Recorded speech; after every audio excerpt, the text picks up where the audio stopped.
Praise the lord. ప్రభు అయిన యేసుక్రీస్తు ప్రశస్త నామములో మీ అందరికీ హృదయపూర్వకమైన వందనాలు తెలియపరుస్తున్నాను మా హోసన్నా మినిస్ట్రీస్ ద్వారా. ప్రియులారా, ఈ ఆగస్టు నెల 15వ తేదీ ప్రతి సంవత్సరం జరుగుతూ ఉన్నట్లుగానే ప్రార్థనా వీరుల సమావేశ కూడిక జరుగుతుంది.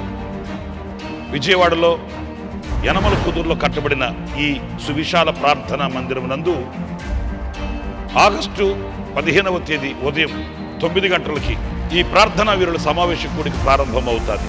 వేలాది మందిగా కూడుకొని మన రాష్ట్రం కొరకు, మన దేశం కొరకు, యవనుల కొరకు, నాయకుల కొరకు, సంఘ కాపరుల కొరకు ప్రత్యేకంగా వేలాది మందిగా కూడుకొని ప్రార్థన చేసే ఒక శుభ సమయం. కన్నీళ్లతో ఆయన పాదాలు పట్టుకొని మన రాష్ట్రం యొక్క క్షేమము, దేశం యొక్క క్షేమము కొరకై, అలాగే అనేక సమస్యల వలయాలలో కొట్టుమిట్టులాడుతున్న కుటుంబాల కొరకై దేవుని సన్నిధి మన మీద నిలిచి ఉండనట్లుగా, దైవ దీవెనలు మనం పొందుకునేటట్లుగా దేవుని సన్నిధిలో ప్రార్థించుకునే ఒక శుభ సమయం గనుక మిమ్మల్ని అందరినీ కుటుంబ సమేతంగా ఆహ్వానిస్తూ ఉన్నాను. మీరు 10 మందికి తెలియపరచండి, మీరు అనేక మందిని ప్రోత్సహించండి, కుటుంబాలుగా తరలిరండి. మనమంతా కలిసి ప్రభు సన్నిధిలో ప్రార్థించి దేవుని దీవెనలు పొందుకోవడానికి దేవుడు మనకు అనుగ్రహించిన శుభ తరుణం. ఎవ్వరు కూడా జారవిడుచుకోవద్దు.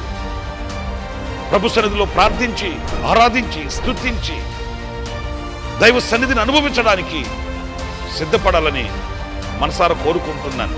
ఆ రోజున పశ్చాత్తాప్తులై ప్రభుత్వ నిబంధన చేసుకుని బాప్తిసం పొందాలనుకున్న వారికి కూడా బాప్తిసాలు కూడా ఇవ్వబడతాయి. విజయవాడ యనమల కుదురులో కట్టబడిన ప్రార్థనా మందిరంలో ఈ ప్రార్థనా వీరుల సమావేశ కూడిక జరుగుతుంది కనుక మర్చిపోకండి, అనేకులకు తెలియపరచండి. మీరు కూడా కుటుంబాలుగా తరలిరండి. మనమంతా కలిసి ప్రభు సన్నిధిలో ఆరాధిస్తూ, ప్రార్థిస్తూ మనం ఆయన సముఖంలో దీవించబడుదాము. దేవుడు మిమ్మల్ని అందరినీ ఆశీర్వదించుడుగాక. ఆమేన్.